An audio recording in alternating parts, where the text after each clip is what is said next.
Namikid.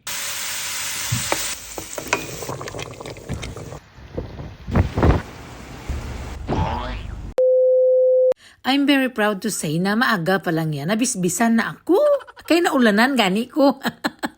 Naulanan ko kung ano naman yan pa nag-isip-isip nyo dyan. Sana all nabisbisan. O kaya aga pa nagbumbada ang ulan. So maaga pa man ako nag-trabaho. Kaya para sure tita, pagkabasa ako sa ulan, naligo na lang ako diretso. O kasi yung paniniwala tayo mga Kapilipino na pag mabasa ka daw ng ulan, lalo na paglampas ka na ng 40, mga nakaanak-anak ka na ang pasmo.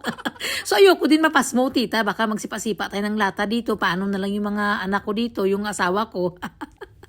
Ay, naku. So, naligo tayo, tita, kasi nga ngayong araw, ang aking plano is magpunta doon kay Lola para marami akong magawa. On my way to Lola, tita, nakita ko yung malaking eroplano sa harapan ko. Bakit? Sabi ko, hindi man yan dalan dito. Lagi lang man yan doon malapit sa dagat. Siguro kasi, sobrang lakas man ang hangin, tita. Naghanap siguro siya ng ibang rota ba?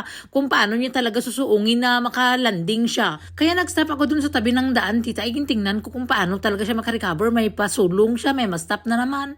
Ay, lakas talaga ng hangin, ti. Kaya kung mga niwang-niwang ka lang, ti, papalidin ka doon sa kabundukan. Kaya ngayon, kay tambok man tayo, ay umuuyog lang ng konti pero hindi lilipad. Huwag kayong lalabas dito sa Australia pag mga malakas ang hangin. Di matutumba ka, lalo kung mga payat-payat ka. So, gintira ko na ito mga gulay ko dito kahit na medyo mga bata-bata pa siya. Kasi tita, nagapatay yung kanyang dahon sa, minsan sa sobrang lamig, nag-ice-ice ba, ganyan. At least man na makagisa-gisa tayo, lagyan natin ng giniling ba. Oh. So, nagkain muna ako dahil kay sobrang gutom na talaga, lampas na ng alauna yan. Kasi ang plano ko for today's video is magmili ako ng mga kakainin ni Lola. Magluto ako ng 5 putahe, tita, na ilagay namin sa freezer niya para ready na siya kung mag-alis kami. Wala nang problema sa pagkain, init-initin niya na lang ganyan. So it took me like 2 hours na nag-ikot-ikot ako. Kaya wala nga akong baktin kasi daddy nga nagabantay doon. So parang free time ko na din ito kasi ngayong araw, mabilis lang ako doon kay Lola. I'm more on to the sa mga gulay-gulay ko doon. Kay may nurse man siya today's video. Kaya libre si ante nyo. So, ang ginawa ko ngayon, tita, is nag-prepare ng ng plano, mga meal niya, kung anong gagawin ko na madali lang sa kanya. Baka I know, andyan naman yung mga pamangkin ko, yung aking kapatid, pero mas mabuti na lang may backup niya si Lola. Kay alam niyo naman, parang iwanan namin siya babaw pagdating ko sa bahay.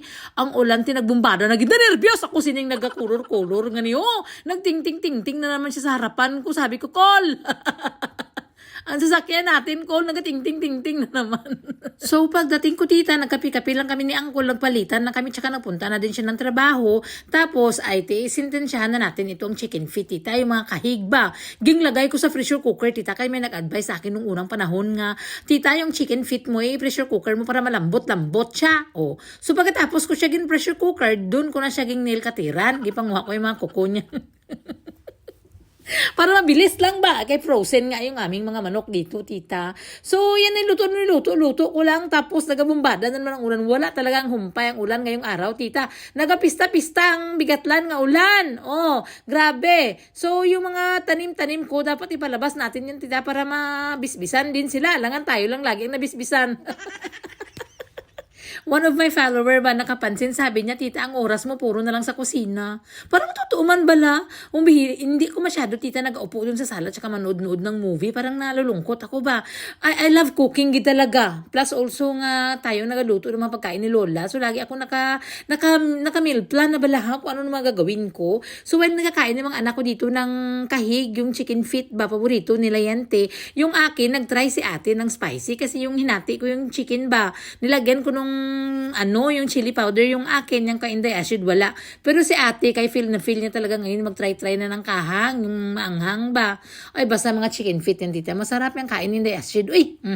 Auntie Mare, nagkinamot kami dito, baka magalit na naman. Alangan na tinidurin itong chicken feet na ito. So maaga pa lang naluto ko na yung dinner namin. Ang sabi ni Uncle, uwi daw siya ng mga alas 6, mag-break time niya. Magkain na lang daw siya ng hapunan. Tsaka sabi ko, ihatid mo lang ang pagkain ni Lola kaya ang lakas ng hangin, ang lamig-lamig. Maawa ko sa mga bata, tsaka nagtawag si Lola na wag niyo na akong hatidan ng pagkain ng mga nakay. Super lamig, kawawa ang mga bata. Ay, so perfect naman na umuwi si Uncle. O di siya na lang nagdala ng dinner ni Lola. After niyang kumain. So pagkagabi na, tita, na ganun lagubo sa labas. Tingnan nyo bala. Kalakas-lakas ng hangin, ti. So ako naman nag-edit na ng video, Grabe ang hangin, tita. Hmm.